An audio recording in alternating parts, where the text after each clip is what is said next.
Hello, you wonderful viewers. Chloe here on Royal Telly, where we unravel royal media narratives and stand for truth, particularly when it concerns the Sussexes. We're about to shine a light on the stark contrast and the glaring double standards that exist. So sit tight, grab your cuppa, and buckle up as we dive into this intriguing comparison.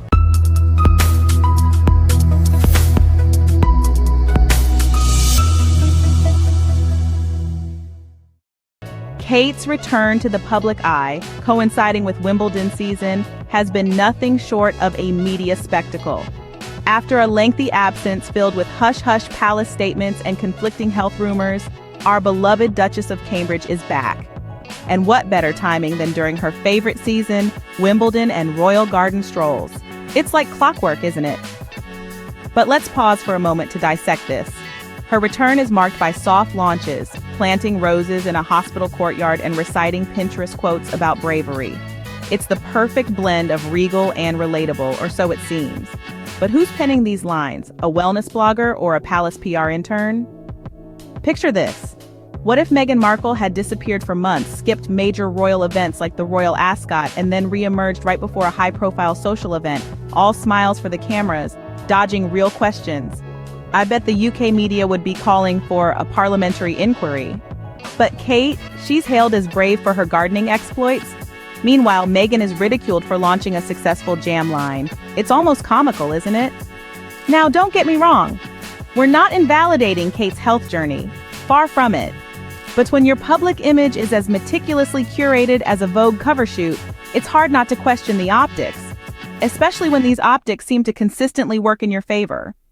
Planting a rose named after yourself while media outlets sing praises of your strength is not relatable. It's strategic. It's a palace performance that the public is growing tired of. Contrast this with Meghan. When she and Harry stepped back, they were open about their reasons. Mental health, racism, trauma.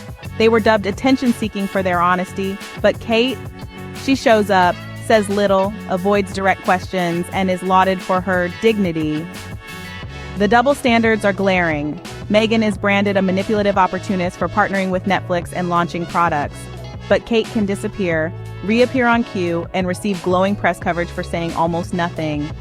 It's fascinating how the media seems to favor Kate, isn't it? On the other side of the coin, we have Meghan Markle, who has been treated quite differently by the media. Meghan, a self-made woman, philanthropist, and now a royal, has been a beacon of change and modernity in the royal family. Her work, both in the UK and globally, has been laudable, tackling issues like gender equality, mental health, and education. Yet her every move is scrutinized and criticized. Let's take a look at her recent endeavors. Meghan launched Archewell, a non-profit organization aimed at promoting compassion and well-being in communities. She also penned a children's book, The Bench, inspired by the bond between her husband and son. Not to mention her partnership with Netflix, which plans to produce content that gives voice to diverse communities and shares powerful narratives. But how did the press react? They branded her an opportunist, a social climber. They mocked her for launching a book and trivialized her efforts to make a difference. A stark contrast to the praise heaped on Kate for her public appearances and photo ops. Moreover, Meghan's candidness about her struggles with mental health and her experiences of racism within the royal family were met with skepticism and outright disbelief by some media outlets. Her honesty was labeled as attention-seeking, her vulnerability seen as a sign of weakness. Yet when Kate remains silent, avoids direct questions, and relies on carefully orchestrated public appearances, she is lauded for her poise and dignity.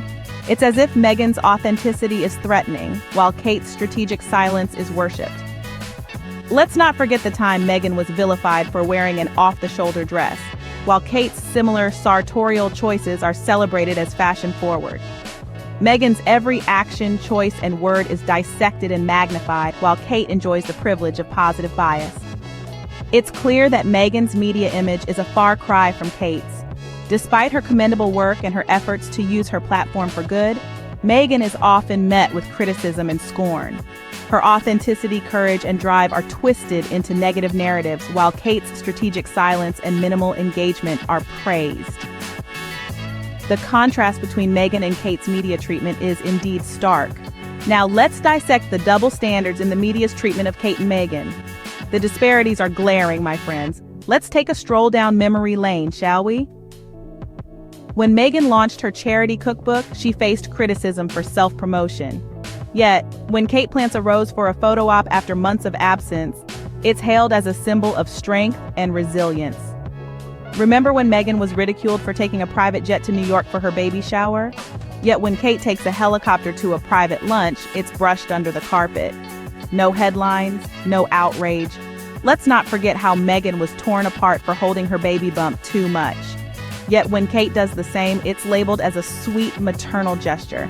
And who can forget the infamous avocado gate? Meghan was blamed for environmental destruction and even human rights abuses for merely enjoying a piece of avocado toast. Meanwhile, Kate's love for avocados was simply seen as her being health conscious. And the most blatant of them all, when Meghan and Harry decided to step back from royal duties, they were deemed selfish, ungrateful, even traitors. But when Kate took a step back due to her health issues, she was applauded for putting her well-being first. How about the Netflix deal? Meghan and Harry were accused of capitalizing on their royal status. Yet when the Cambridges announced their Earthshot Prize television special, it was praised as a groundbreaking initiative. The list goes on and on, my friends. From maternity fashion to baby names, from public appearances to private vacations, the media's bias is ever present and the double standards are crystal clear. Meghan is vilified for the very things Kate is praised for. One is consistently held to a different standard, subjected to an entirely different narrative. It's not a level playing field, and it's high time we recognize and challenge this discrepancy. So I ask you, why do we continue to allow the media to pit these women against each other? Why is it that when Kate does it, it's right, but when Meghan does the same, it's wrong? It's high time we question these double standards, don't you think? This brings us to the big question. Why does one woman get praised for doing so little, while another is vilified for doing so much? The answer isn't simple, and it's rooted in a tangled web of media bias, societal expectations, and a culture that often rewards silence over substance. When Kate steps back into the public eye, the media hails her as a symbol of grace, even if her actions are carefully curated and her words are few. On the other hand, Meghan, who shares her truth, champions causes, and strives to make a difference, is often met with criticism and ridicule. It's a stark contrast that makes us question the narratives we're being sold. The media's portrayal of these women isn't just about them. It's a reflection of how we view success, strength, and authenticity. It's about how we perceive women in the public eye and the double standards we apply. The media, whether knowingly or not, shapes our perceptions. It's crucial that we question these narratives and demand fairness in media portrayal. We must challenge the idea that silence is golden and that authenticity is a threat. The way we perceive Kate and Meghan is a mirror to our society. It's about time we question what that mirror shows us. Let's strive for a narrative that celebrates women for their substance, not their silence. It's time we reassess our notions and stand for fairness in media portrayal. We've covered a lot of ground today, haven't we? We've delved into the world of royal media spin, discussed the stark contrast between Kate's and Meghan's public images, and shed light on the glaring double standards perpetuated by the press. We highlighted the peculiar timing of Kate's return to the public eye, just as Wimbledon, her favorite season, begins. We questioned the optics of her soft launch back into public life, complete with hospital garden strolls and Pinterest-worthy quotes about bravery. We also cast a critical eye on the media's portrayal of Meghan. We've seen her ridiculed for successful ventures, branded as an opportunist for her partnerships, and criticized for being open about her struggles with mental health and racism.